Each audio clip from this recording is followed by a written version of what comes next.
Fox News contributor Colonel Allen West joins us this morning from Dallas. Good morning to you, sir.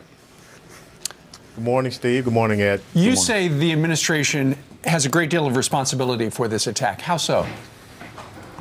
Well, when you go back to June of 2009, you know about Carlos Bledsoe, who attacked a Little Rock, Arkansas Army recruiting station, killing one soldier and wounding another. Then we had the Fort Hood shooting in November of 2009, where 13 soldiers and also Army civilians were killed and 31 wounded.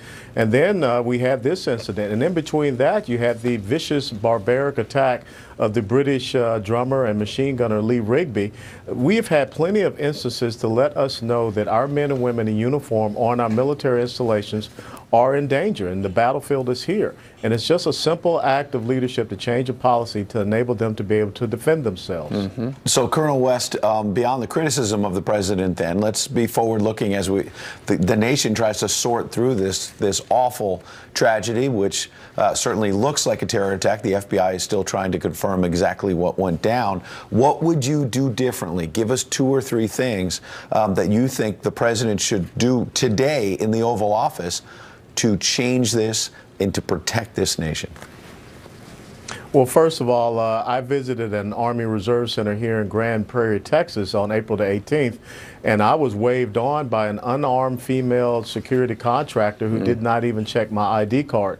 So we need to make sure that the men and women that are there on these reserve centers do have armed security at the entrance points, and we don't have to rely on local police to react, just the same as we had with the Navy Yard, where again the assailant was killed by civilian police. We need to make sure that our men and women on active duty military installations have a duty roster in unit areas so that they can have armed security there within that unit. And so those are very simple things that can happen. And then we need to go back and look at our not reserve centers, but the recruiting stations, and make sure that they have the proper ability to defend themselves, and they have bulletproof glass and things of that nature, force protection.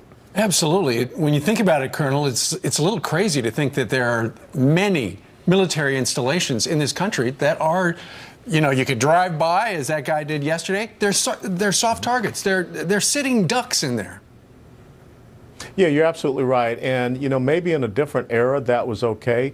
But in an era today when we have the social media presence of a militant Islamic group such as ISIS here in the United States of America, and the ability they have to inspire individuals to go out and attack these soft targets, no military installation, no matter how small, should be a target for any type of Islamic jihadist or any criminal activity. Colonel West, real quick, because we're running out of time, this president has taken a lot of executive action on immigration and other issues, been very controversial. Should he issue an executive order today saying end these gun-free zones?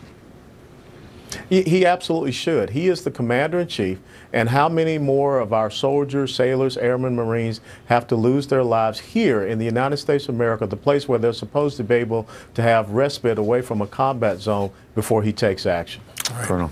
Colonel West joined us today from Dallas. Thank you very much.